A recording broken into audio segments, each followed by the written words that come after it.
Hey patrons, it's me, Lee, and we're doing another Q&A. I know I've talked about this before, but I always have trouble coming up with a patron video that I think would be really good because I want it to be special, but I know I just need to make videos in general. But we're doing another Q&A. I like them because I feel like I can offer you information that you want because you know you're asking me the question. I'm putting over here because my computer has the questions up. Anyways, let's get started. I have 22 questions. Let's not waste any more time. I'm gonna try and answer every single one of these. First question.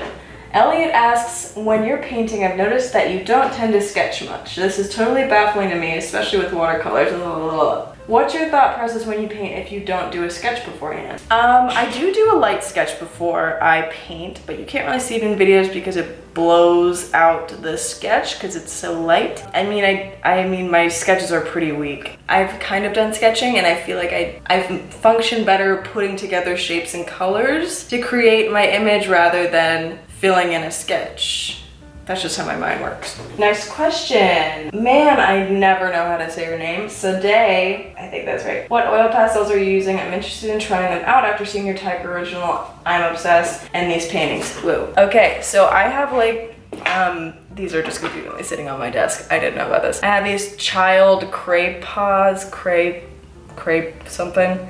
I use these, I've had them forever, and then I went and got these more expensive ones. They're Sennelier. So I got these more expensive ones. They're Sennelier. They're very watery. They're not as textury, but they're like liquid when you draw with them, which is awesome. And then I got these cheaper ones that are just nicer versions of the kids ones I have, which are a mix between the two. So I just have this little box of them. I would go with the cheaper ones. I feel like they do as good of a job as the more expensive ones. So try out the Crepe Haze brand. Reba says, Haley, what do you do to relax / one thing you always can't wait to do when you have free time? Also, how do you feel about calligraphy / fonts? I draw cartoons and semi-realistic stills, but I'm never able to figure out handwriting. My two favorite things to do, and I can't wait to do, are walks and CrossFit. During the summer, I've been going to the pool more. That's something I really look forward to, but mostly walks, mostly CrossFit. How do I feel about calligraphy and fonts? I don't think I've ever really thought about it. I think it's cool, like watching those calligraphy videos on Instagram when they're like doing the crazy calligraphy. I just can't even understand, but that's all I've ever thought about it, I think.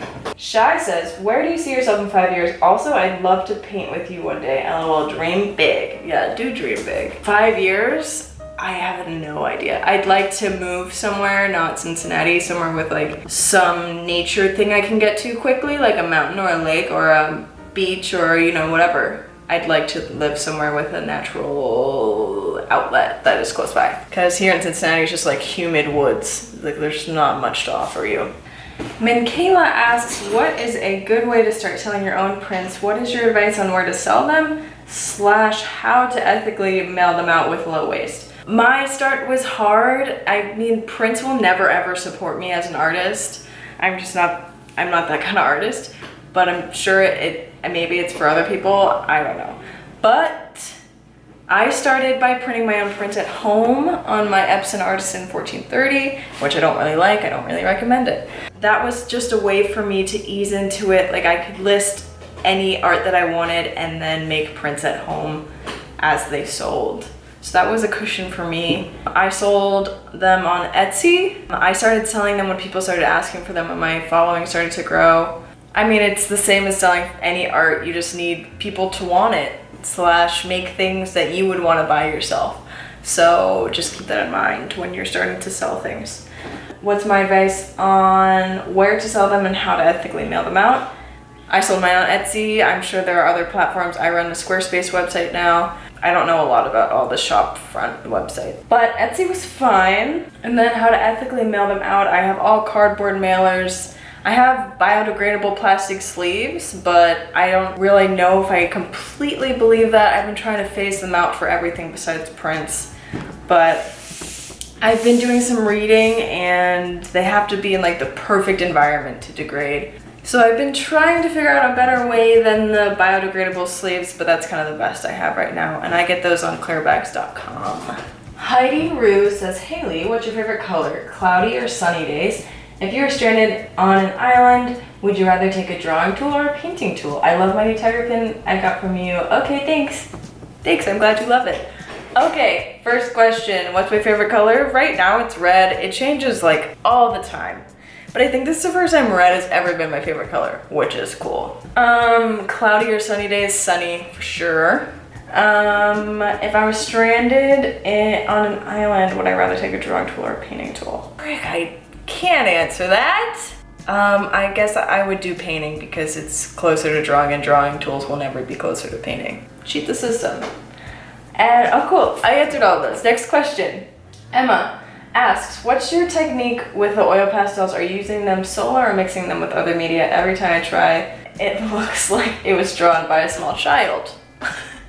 I'm just using them like on top of watercolor. I've never done a whole oil pastel piece since I was like 6. And I know what you mean. Yeah, like if I just used crayons or oil pastels, that's how it would feel too.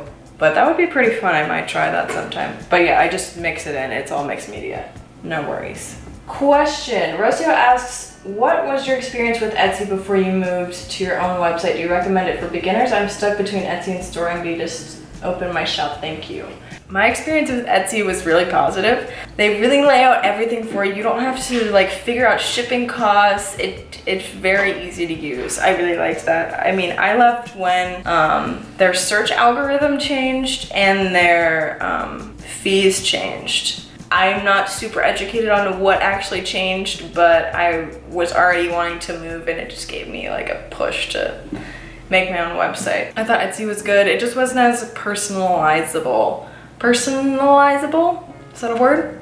As I would have liked, because it's kind of cookie cutter, like you can add banners and stuff, but you can't adjust the setup or font or anything. But it was easy to use as a startup shop for sure. Courtney asked, hi Lee, 2 questions. How do you choose your outfits? So stylish, thank you. And do you do any warm-up drawings before doing finished pieces? If so, what is your favorite thing to draw for warm-ups? How do I choose my outfits? Usually comfort level. I really like to mix things that don't go together. Like I'm like, oh, floral and this tattoo design would be cool with flame shoes. That's kind of my thing, to mix things that don't go together. I don't ever do warm-up drawings. I will do like testing colors if I'm painting, if that counts, but it's just like splotches. Okay, next question. Brianne says, hi Lee. Brianne, frick, you even told me how to pronounce it. Brianne. Here I was wondering what other stuff you'd want to make. Like in a perfect world, not worrying about cost or stuff, what does your dream shop look like? Would you ever put together an art book? Like a compilation of sketches, fun stuff into a zine? What would the title be? Hope you're doing well. Dream shop. I want to make ceramics for sure. Cute ceramics, I would love that. I would love to have like a line of t-shirts. I love t-shirts myself. This is totally doable. But I'd love to have t-shirts because I wear t-shirts all the time and I love them. But it's kind of like, I get nervous making designs for t-shirts. I don't know why. I'm gonna get over it sometime. What else? Like, I don't even have ideas. I don't even think about this stuff because I'm like, if it's not possible, I can't think about it. What did I say? Ceramics and t-shirts? Like both those are super possible. Those are weak ideas. I'd like to have like all eco-friendly stuff, reuse things, zero waste company. That's my dream shop. I don't even care what's in it. I want it to be zero waste and I want it to be efficient and ethical, and that's my dream. I love that. Okay, I like that answer way better than my first. Would I ever put an art book together? I don't think so. It seems like a ton of work. All my scans from all my work are so spread out on different computers and I have zero drive to put them together into a book. Books don't make sense to me. I'll probably never make one unless someone offers to like hold my hand the whole way, you know? And I probably wouldn't even have a creative title. I'd just be like, Lee's art book. Okay, Judy says, I would like to know which art schools you went to and at what point why you bagged it each time. What do you think is the best way to keep improving? I went to the Maryland Institute College of Art in Baltimore twice. First time for a whole year, second time for a semester, and then I went to the DAP program at the University of Cincinnati. DAP is just what the art program is called. I quit because I didn't like the people. I felt like I was paying to practice. I didn't feel like I was learning what I wanted to learn. I wasn't taking advantage of what the school had to offer, like networking and extracurricular things. I wasn't taking advantage of any of it. And I knew I wouldn't ever if I stayed. So I decided that I would quit and force myself to practice by myself. Instead, I knew I was a self-driven person, so I wasn't scared to quit. What is the best way to keep improving? Practicing. Stupid answer. Sorry, I know everyone hates hearing it, but yeah, there's no shortcuts for that. Amber says, hi, I was wondering if you could do more videos showing your painting process, or even one of those 1 hour in my sketchbook videos. I think it would be fun to paint along and listen to you chat. What? I was wondering if you could do more videos. I wasn't even listening to myself talk. I would love to do that. I would love to do that for Patreon. I've never heard of the 1 hour in my sketchbook video, but that would be fun. I do that all the time by myself. The only problem is I can't talk and draw. When I go live, like I have to stop drawing to talk, but I've done videos on Patreon where I do a voiceover, which is like, okay. Jesse says, hey Lee, Jesse here. Hey Jesse. First of all, I want to thank you for being such a huge inspiration to me. I am also a full-time artist / creator, and I took the leap and quit my full-time job in January, and it's the best decision I've ever made. That's awesome. Do you have any short-term or long-term aspirations / goals in your art career that you'd like to achieve? Also, side questions, do you happen to know / listen to BTS? Love them.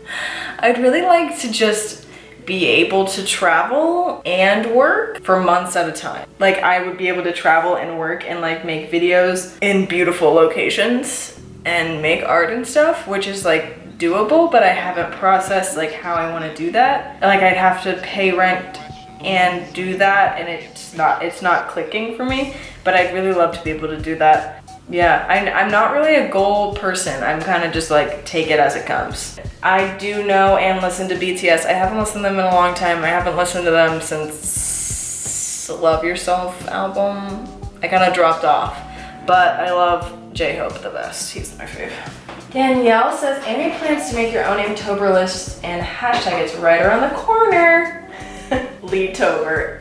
Okay, yeah, I love that. I wasn't thinking about it, but now I am. I'd have to brainstorm on that. That would be really fun to have my own list. Because I do it every year. So why not have my own list? That'd be fun. Great idea, thanks guys. We are pretty close to the end. I have 6 more questions. I'm flying through this.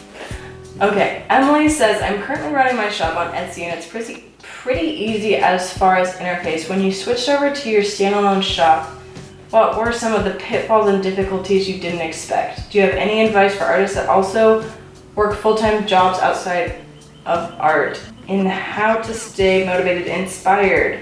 Always love your stuff, keep it up, thank you. So switching from Etsy to Squarespace, the shipping platform was a lot more complicated than Etsy. Like it's connected to a different company to do shipping, and like the shipping prices were kind of hard to set up. Like that was the strain of the website for me. But once I figured it out, it was easy. But yeah, Squarespace has really set stuff up for you. Like Etsy sets stuff up for you more, but Squarespace does too, in a way. If you are familiar with like how an online shop works, jumping into Squarespace is not that bad. The interface is really easy. This is not a sponsored video. When is Squarespace gonna sponsor me, you know? If you are familiar with the inner workings of an online shop, switching to a standalone type deal is not as hard. Any advice for artists? I have no advice for full-time job people. I think it's insane to do a full-time job and art. I've never done it. Like I'd love to tell you just do some art, but I have no idea what it's like, so I feel like I can't give advice. Sorry. Grace says, hey Lee, how do you send out postcard packs from your shop in regular envelopes or rigid mailers? I send them out in rigid mailers. I have 5x7 mailers. I send out my postcard packs in these. I don't know if it's actually necessary because I don't think they would actually bend, but I do ship them in these. And I have had like lighter ones. These ones are pretty thick that I used to send them in, but the lighter ones had like a sticky thing I didn't want. I just wanted just cardboard, so I send them in these. Emmy says, hi Lee, I was wondering how do you set prices for your original art pieces? Thanks, have an amazing day. Thank you. Original art, I don't think I priced them right. There's like a whole system online that I completely ignore. I really only list them for what I think they're worth.